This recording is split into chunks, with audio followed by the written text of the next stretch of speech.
Welcome you all to the course on Introduction to NGO Management.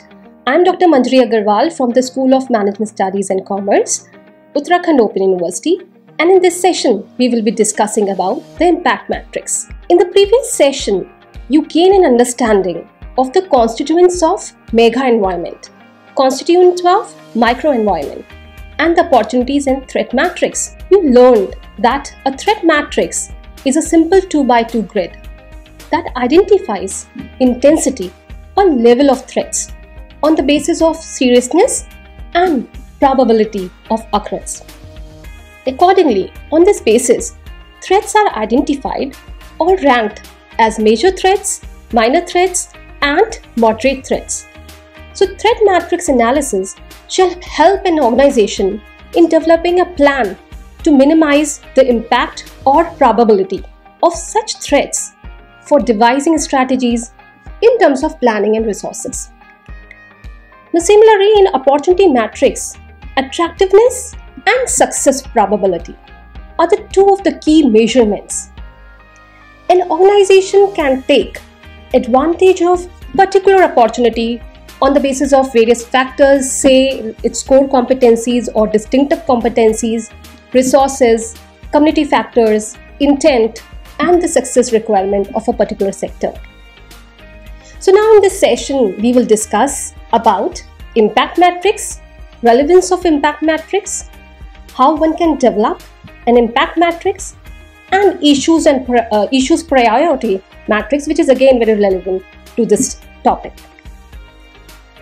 Now basically, the environment means the surroundings, external objects, forces, influences, or conditions, and even situations in which someone or something operates or exists. So the environment influences an organization in multifarious ways, and therefore to understand this, it is crucial for an organization, not only for the profit-making organizations, but also for NGOs and not-for-profit organizations. So the external environment encompasses all the factors outside the entity that bring opportunities or real threats to an NGO. An organization's growth and productivity are highly dependent on the environment in which it operates. There are therefore various factors in the environment that influences the functioning, prospects, and even performance of NGOs. Any change in the environment has a far-reaching impact on the organization, as I just now said earlier, that it influences in multifarious ways. So environmental trends includes opportunities as well as threats. So trends, again I'm repeating, it's include opportunities as well as threats. Therefore, one has to continuously explore the environment in order to identify these opportunities and threats. Well, an opportunity is a favorable condition or situation that is present in the environment and that helps the organization or an NGO to strengthen its position. Whereas a threat is an unfavorable condition in the organization environment which creates a risk for or may cause even adverse impact on the organization. It may create some problems. In terms of NGOs, these threats are the challenges or the unfavorable conditions that can create few problems in the functioning of an NGO or can have an unintended adverse long-term or even short-term impact on your organization or an NGO, and hence may result into financial and technical risk. Well, the environment of an organization is therefore the aggregate of all conditions, events, and influences that surround and affect it. Since the environment influences an organization in multitudinous ways, it is of crucial importance to understand it. And one such tool to analyze this is impact matrix. The impact matrix is an analytical method that can be used in a wider context to define trends, to evaluate trends, and to decide the subsequent responses. So with the help of impact scale, you can first identify the emerging trends in the macro and micro environment, and then you can appraise or assess the degree of their influence on an organization or an entity.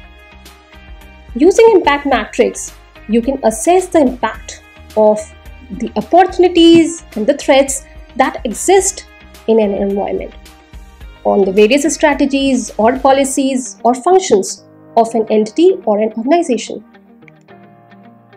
Well, the matrix help us to gain a comprehensive insight into the impact of trends on various strategies that an organization may undertake. These strategies can be related to different functional areas or different areas of an NGO or various units of NGO. Even NGOs with associate status are also impacted by this, or even for the overall NGOs. So these functional areas can be management related to administration, operations, human resources, marketing, communications, campaigning, policy development, let's say research division, fundraising, and even advisory services division. So through this matrix of framework, we assign probabilities of occurrence for each trend, and hence we try to look the trends rationally and objectively rather than just preferring the benefits of one approach over another for improper reasons. So you can say that impact matrix lends objectivity to the opportunities and threats matrix, which was again dealt in the previous session. Accordingly, results so derived from the impact matrix will certainly be of immense benefit to an entity in formulating effective strategies to take advantage of the opportunities and combat the trends in the environment. Now you can assess from the impact matrix that first column depicts the trends emerging in the environment. In the second column, you have to assign probabilities of occurrences in front of each trend. The third column depicts the impact on different strategies which an organization can adopt in view of the trends so identified. Hence, this whole exercise shall provide objectivity to the environmental scanning, or you can say environmental threats and opportunities identification, which you learned in the previous session. Now, coming what is probability? Here, probability is defined as a measure of one's opinion or one's judgment about the likelihood that an event will occur. So, if an event or a trend is certain to occur, then we say that it has a probability of 1 of occurring. But if there is a certainty that an event or trend will not occur, then we say that probability of occurring is 0. Therefore, the probability of all trends occurring lies between 0 and 1. Further, to assess the degree and quality of the impact of each trend on different strategies, a 5-point scale can be used. Now, what this 5-point scale is? The 5-point impact scale is essentially a Likert 5-point scale which ranges from extremely favorable to extremely unfavorable. Using this scale, you can assess the degree and quality of impact of each trend so visualized or predicted on the different strategies of an organization or an entity. Now let us see what this 5-point scale conveys or communicates. So here, +2 means extremely favorable impact. +1 means moderately favorable impact. 0, as you can assess, means no impact. -1 means moderately unfavorable impact. And -2 means extremely unfavorable impact. So what we do? We first make a list of all the trends or conditions that influences an NGO or that could have an impact on the operations of NGOs. Then we individually assess each trend. So each trend, whether it would be extremely favorable or would be moderately favorable or will not have any impact on the various strategies of the NGO. Likewise, some of the trends could be moderately unfavorable or could be extremely unfavorable for an NGO. So 3 steps to conduct this impact matrix. Step 1, identify some likely trends that arise in macro and micro environment. Now these strategic environmental issues are therefore very important. They are vital trends that may influence an entity in one way or the other. Step 2 is you have to assess the probability of these trends actually occurring. And in step 3, you can also then attempt to assess or estimate the possible impact of each of these trends on the strategies for NGOs. That is from favorable to unfavorable one. So what do? You gain an understanding that environmental trends may have those strategic factors that may be perceived to have a medium to high likelihood or probability of occurrence and a medium to high probability of impact on any entity or an organization, or you can say an NGO. So most NGOs have now recognized that they need to abandon or leave their slow decision-making processes in favor of more fluid or more efficient way of working. And using this impact matrix analysis, the NGOs can take decisions faster. So using this analysis, you can decide which trends can be of high strategic relevance to an NGO, and hence one should keep an eye on. Whereas few trends of low priority can merely be scanned or hence can be given slight weightage till the condition may change. It is very important to remember that the strategies you identify should match with the NGO's resources and capabilities to have best fit, or you can say ideal fit. So for effective NGO management, you have to measure and compare the different possible alternative approaches against each other. In terms of their ability to achieve major goals or ability to achieve objectives, enhanced efficiency and improved outcomes. For example, if any amendments happen in CSR policies that broadly requires more compliance on behalf of companies for NGOs doing CSR activities, then how it will impact your NGO will be the key question. Further, you will also assign the probability of its occurrences. You will also analyze how the amendment will influence your organization. Whether amendment in CSR policies will be favorable for your organization or will be unfavorable or will have no impact. So what you do? So you will identify various strategic alternatives that may be adopted for your organizations or for your organization as per the amendment. Now let us take another example. Say presently pandemic has forced us to adopt digital technologies almost in every sphere of life, whether directly or indirectly. So nationally and internationally, non-governmental organizations are deploying technological advances in various facets of their working. So you can say that they are rapidly increasing their use of technology. As per the Global NGO Technology Report 2019, now NGOs have increased to employ different technological approaches in their operations. In fact, 56% of NGOs surveyed in this through this report increased their spending on technology in 2019, and this is really the highest rate worldwide. So NGOs are embracing and investing in digital revolution, rapidly spreading throughout the Asian continent. Moreover, this trend is prevailing all across the globe. NGOs are going digital. They are intensively promoting their campaigns on social media. They are organizing awareness campaigns using online platform.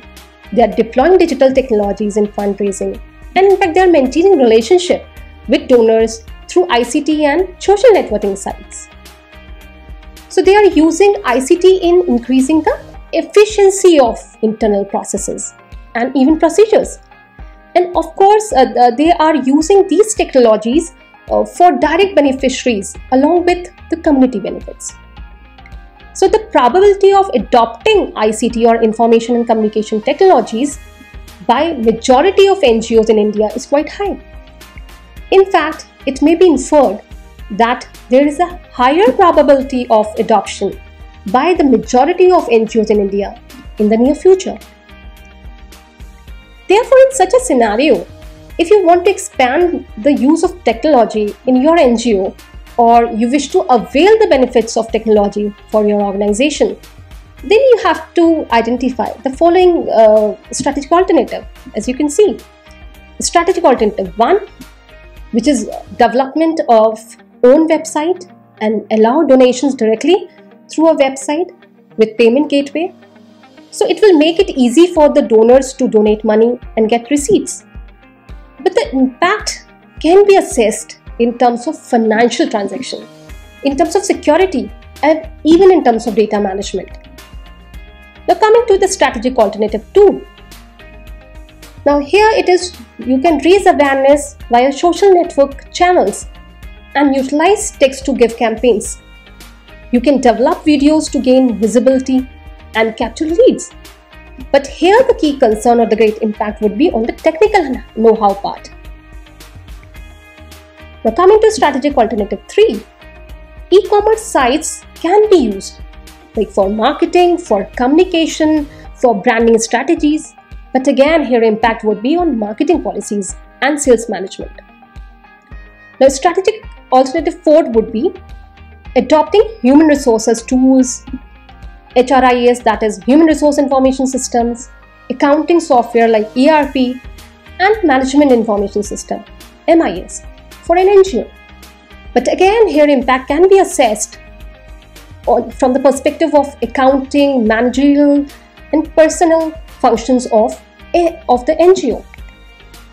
So you must note that you don't need to go for each strategic alternative. Rather, you can go for relative comparisons and accordingly can opt for strategic alternatives that are best fit to the objectives, to the resources, to the competencies, strengths and weaknesses, and which is therefore are the part of internal environment, and of course functional capabilities of the NGO. Now let's take a hypothetical impact matrix for an NGO. XYZ Association is a non-governmental organization that seeks to change things for the better world through their selfless and sustained service for the empowerment or betterment of disadvantaged group or marginalized sections of the society. So this NGO is working directly with the local community and they are working at the grassroots levels. More than 70% of the funding of their welfare projects comes from the corporate sector. The three groups of this association, that is XYZ Association, work on the following substantive themes. First is towards enhancing the livelihood of artisans and craft persons working in their town. The second initiative is focused on providing quality education to the underprivileged children. The third venture is to support SSGs and local women in producing quality handcrafted, herbal and organic products. So now this NGO assess that they lack in terms of social and environmental awareness, and hence they could adversely affect their selfless work and brand equity, particularly in the times of pandemic and the lockdown. Accordingly, they initiated to develop an impact matrix for their NGO. The trends that were spotted by the NGO while working on impact matrix are, let's suppose T1, which conveys a significant amount of CSR funds being directed to COVID-19 relief. and therefore NGOs may witness substantial cuts in corporate funding. T2 or Trend 2 is about movement from global to local. India marching towards Atmanirbhar Bharat, self-reliant India, and again another movement, Make in India. Trend 3 is regarding to migrant workers. They are rushing back to their hometowns. Trend 4 is digital technology amplifying its presence in every sphere of life. T5 is health and wellness at priority. So strategy 1 is increase the scale and efforts for empowering artisans and craftspersons. Strategy 2 is leverage resources and investments for educating girl child in primary schools. Strategy 3 is, it could be or strategic alternative or option 3 is regarding mobilizing resources and providing support for making a herbal and organic products by the local community. So T1 is now, after identified trend T1, let's say this NGO predicts that probability of its occurrence is 70%. So this NGO may write 0.7 in the column of probability. The outbreak of coronavirus has affected operations of many NGOs, staff members of the NGOs, and very importantly, finances. And this trend is happening across the states. In such a scenario, a substantial amount of CSR funding will be diverted towards COVID-19 relief. Since this NGO is heavily dependent on corporate funding, and therefore there is a possibility that this NGO may face financial pressure and hence may face difficulty in working for the development and welfare of the community. Therefore, this trend may have unfavorable impact for all the three strategies, as you can see in the table. Now, if you want to estimate it on a 5-point scale, then you may rate this unfavorable impact as -2. Now, however, it is important to communicate at this point is that the impact of this trend may vary from one NGO to another. For example, for some it may be favorable, for some it may not. It may have no impact, and of course for some it may be unfavorable. And at the same time, it's applied for all the trends so identified and examined in this case. But in this example, XYZ NGO is assessing this trend as unfavorable.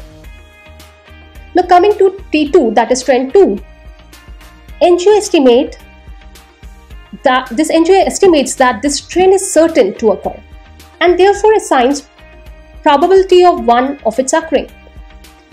Now XYZ association can leverage the opportunities for maximizing the benefits to the craftspersons and the customers from initiatives under Make in India or Atmanirbhar Bharat.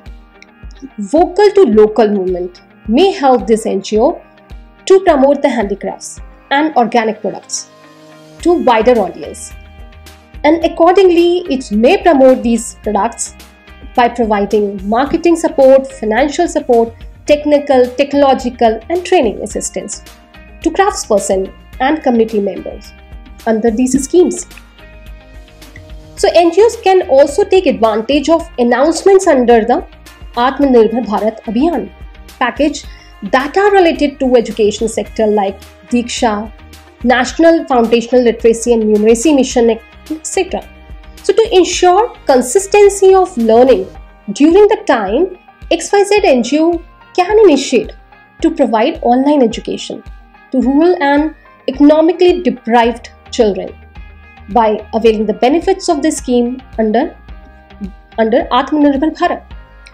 So this NGO determines this stress as extremely favorable and gives or allocate or assigns as +2. Now trend 3, that is T3, this NGO can help in creating job opportunities and can provide livelihood to migrant workers by involving them in handicrafts and organic product related work. So this may also be a step in curtailing reverse migration of these workers from their area, and can also aid in the economic empowerment of women in their areas. Further, it will also help in reviving existing craft-based livelihood. So for strategic alternative 1 and 3, NGO may evaluate this trend as favorable. So NGO may rate it as +1.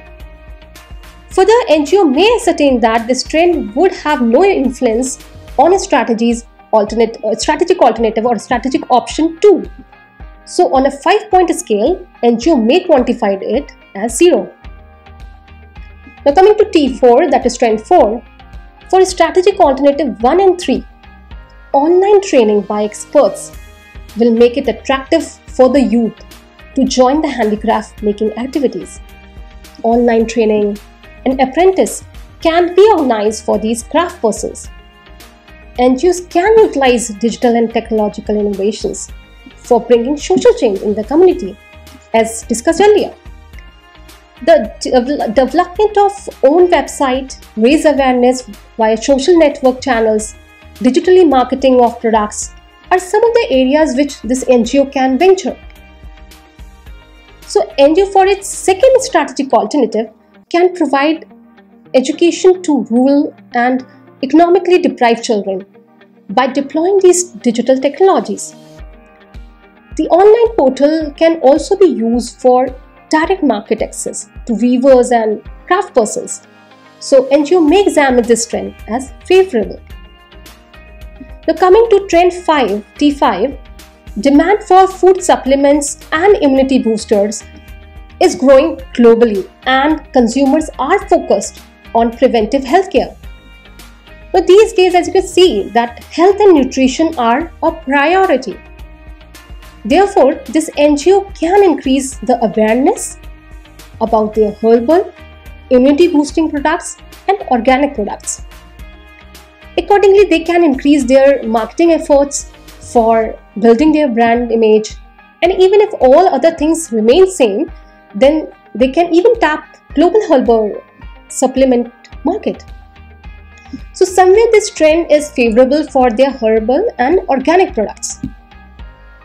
Likewise, you can identify various factors existing in each sector of the environment and can assess how these factors interact with each other. As a strategist, you can analyze and reanalyze relationship of your NGO to its environment. This will help in formulating appropriate strategies for your NGO. You will study the interrelationship among these sectors in PESTEL framework in the next session.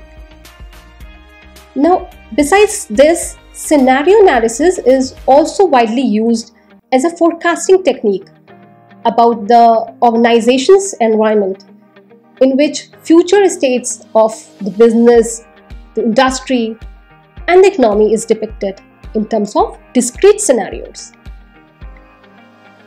Well, another matrix, now we are coming to the one more matrix, which is precisely related to impact matrix and is also relevant, and this is issues priority matrix. Now in issues priority matrix, it helps you in identifying and assessing trends and developments in the external environment and help to prioritize those trends based on probability of occurrence and probable impact on an organization. So when you design strategies or chalk out plans, issues priority matrix will be useful for identifying which external influences or factors or issues or concerns are most pressing to address and are really significant. Likewise, you will be able to identify trends or issues which are non-critical or non-urgent or are of low priority. So step 1 is identify some likely trends that arise in societal and task environment. But these trends are the important issues that may influence an entity in numerous ways if they occur. Step 2 is you have to assess the probability of these trends actually occurring from low to high Step 3 is you have to then examine the possible impact of each of these trends on the NGO from low to high. So if any trend has high probability of occurrence and high probable impact on the organization, then such trends can be of high priority and hence shall be considered as strategic factor or key factor for an organization. Or you can say that such trends or issues are of the highest priority. Further, if any trend has high probability of occurrence but may have medium probable impact, or any trend that may have medium probability of occurrence but high possibility of impact, then such trends shall be treated as high priority trends. Likewise, as you can see in this matrix, that if any trend or issue is of medium probability of occurrence and medium probable impact, then such trend shall be of medium priority. Further, you can see from the matrix that the trend with low probability of occurrence and high probable impact on the organization, and including the trends with high probability of occurrence and low probable impact on the entity, shall be of medium priority. However, if any environmental trends are of medium probability of occurrence but may have low probable impact, then such trends shall be considered as low priority and hence need less attention. Likewise, trends which have low probability of occurrence and medium probable impact shall be merely scanned as they are of low priority. Further, trends having a low probability of occurrence and a low probable impact shall be assessed as the trends of the lowest priority. So accordingly, strategic factors that emerges from the entire exercise should be properly monitored as they are of high strategic relevance. By and large, they will decide the future of an entity. Moreover, these strategic factors are then categorized as opportunities and threats, and accordingly strategies shall be devised based on these opportunities and threats. Further, the trends that presently have high degree, or you can say high level of impact but have low probability of occurrence shall be kept under surveillance. Or you can say that on such trends you need to keep in constant vigil. So constant surveillance is important for these factors. Whereas other trends or issues can be considered as being of low priority, but still you have to continuously monitor them as conditions or situations may change in the future. So now in this session, what you learned, you came to know about the impact matrix. It is an analytical method that can be used in a wider context to define and evaluate trends and to decide the subsequent responses. It is equally applicable for companies, businesses, SMEs and small and medium enterprises, and even for NGOs. In this matrix or framework, we assign probabilities of occurrence for each trend. And hence we try to look the things rationally and objectively. You can also then attempt to assess the possible impact of each of these trends on the strategies for NGOs, that is from favorable to unfavorable. To assess the degree and quality of the impact of each trend on different strategies, a 5-point impact scale can be used. So, through impact matrix, NGOs can orient themselves strategically.